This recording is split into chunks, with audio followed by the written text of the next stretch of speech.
Hi, my name is Paige Weaver, and today I'm going to talk about Polk's theory of resilience. This is a mid-range theory that can be used across multiple disciplines, but today we're going to talk about in relation to nursing theory.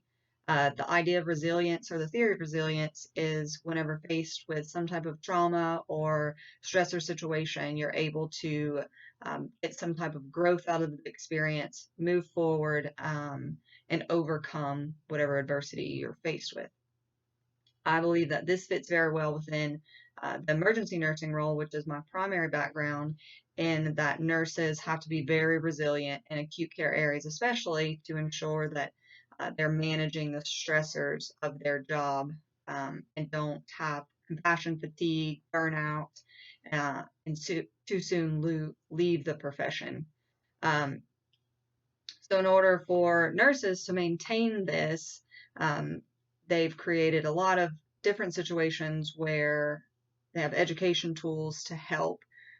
With theory of resilience, they have four patterns of resilience: dispositional patterns, relational patterns, they have situational patterns, and philosophic.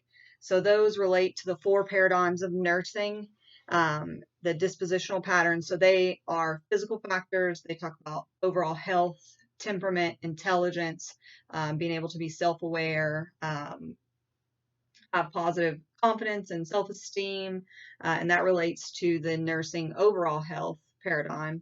Um, People who are defined as resilient tend to have overall better health, calmer temperament. They're able to handle situations, and then self-confident in order to move forward. Relational patterns. So those are going to be the relationships and the roles that influence the nurse's resilience. So creating those close bonds within your nursing group. So close friends, ensuring that you have a social network to make the best out of the situation, some type of debriefing. That's going to be the environment in relation to the paradigm. We do tend to give more support to acute care, critical care areas because we know the high level of acuity that they face on a regular basis tends to really create that emotional fatigue. Um, there's situational patterns. So these are going to be the expectations whenever you come into a situation. So whenever you do work acute care, you understand that most days are going to be chaotic. You come in realizing that this could happen at any point in time. Um, and then the next one is the philosophic pattern. So it's going to be their personal beliefs in self knowledge, reflection, that we're here to, our lives have meaning. We're here for a purpose, and our purpose is taking care of our patients, ensuring that no matter what we are faced with in the nursing situation, that we're still able to provide that level of care to our patients.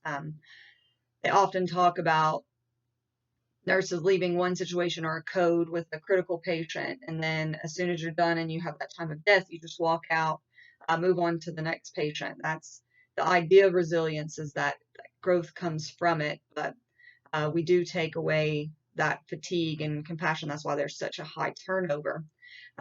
So they've created different educational tools and nursing resiliency programs to help modify these four different patterns to ensure that we are providing that support for our nurses. So a lot of that is creating shared governance. So there's some type of ownership that we're creating this culture and this community within the nurses. Mentorship programs. So we're fostering those bonds, those relationships between the new nurses and the older nurses, making sure that we have healthy practice environments. So whenever you do come to work, you are ensured that you can give that level of care that's not an extra stressor that you're going to have to overcome. There's always formal and informal debriefings after really bad patients or just different situations, and ensuring that we can work in this safe environment. Yes. So ensuring that nurses have this form of resilience, um, following this theory of resilience, helps to create some type of educational tool to ensure that we are providing these things to ensure that our nurses are safe and happy and not leaving the profession too soon.